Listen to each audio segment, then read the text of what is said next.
Hey everybody, guys and girlies, JD Man here on the Triumph Thruxton today. As you can see, getting rained on again. I figured I'd be able to get home in time for the rain to come through, but not gonna happen. So, oh well. It is what it is. We ride. Today, we'll talk about, I'm thinking of, I want to get a track bike. And ever since this new Kawasaki Ninja 400 come out, I've been thinking about it. I want to get a small bike and something relatively cheap that I can pay cash for, and you know, if something happens, then oh well, I'm not paying for something that I smashed, because I've never ever been on a track, never done a track day, and it's something I want to do. So I'm down to, this is what I'm thinking. Okay, I see all the rave reviews on this Ninja 400, and you know, it might be a little cramped for me, because like I said, I'm almost 6'3", but so I've seen guys my height ride them and not really complaining. And there's another one, the KTM 390 Duke. Okay, not the RC 390, the Duke. I don't like the looks of the RC. I think the Duke would be fine, you know, as a track bike. And the one plus it has over the Ninja, there's no fairings to get messed up when it gets laid down. But I think that 390 single is, you know, which I don't know for sure, but I'm just talking out of my rear end here. But I'm thinking that 390 single is probably close to its limit as far as power output. And yeah, the Ninja does have it beat out with that parallel twin. So just, you know, a couple horsepower more. But, you know, there too I hear that there's more power to be had out of that thing. And so, or an R3, Yamaha R3, but that's like third, because it's, you know, it doesn't have the power that the KTM or the Kawasaki has. So, like, and I've also been thinking about finding, you know, a 600cc bike, because, you know, that there, okay, I would not outgrow that as fast as I would the 400 or the 390. So it's kind of tough.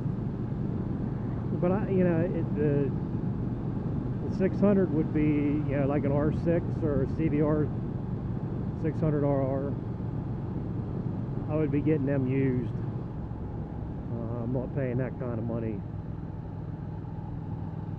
But my thinking is, like, I'm really leaning towards the Ninja, because there is room to grow with that engine. The suspension and all that's pretty good from the box. And Olin's and some other companies make fork cartridges, kits for them, you know, and rear shocks. I was just looking, Olin's, you can get a pair of Olin's fork cartridges and a rear shock for like $1,500, $1,600 for everything. So that's not too bad. You know, and you get a power commander, and you can get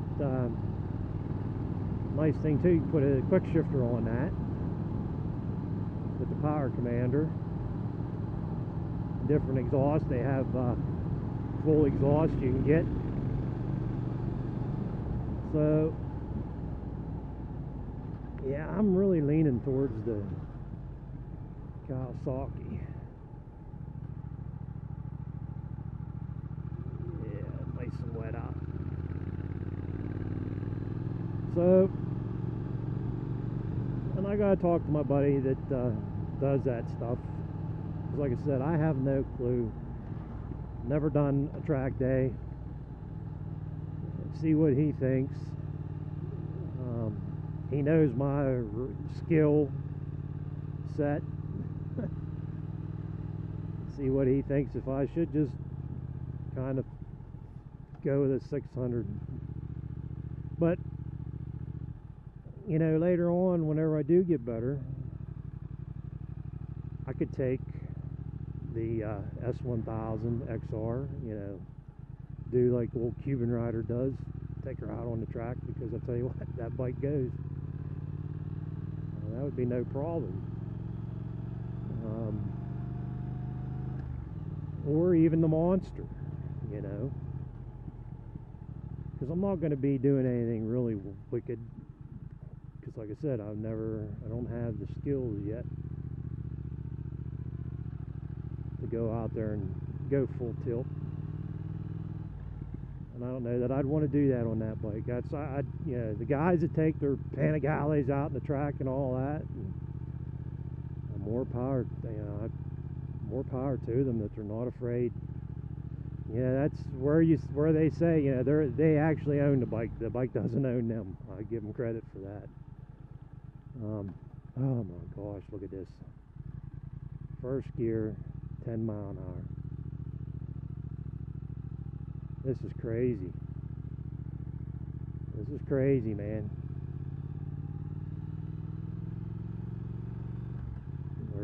This road's getting worse and worse for tractor trailers. But yeah, that's there's a taller seat available for the Kawasaki, so that might help me out.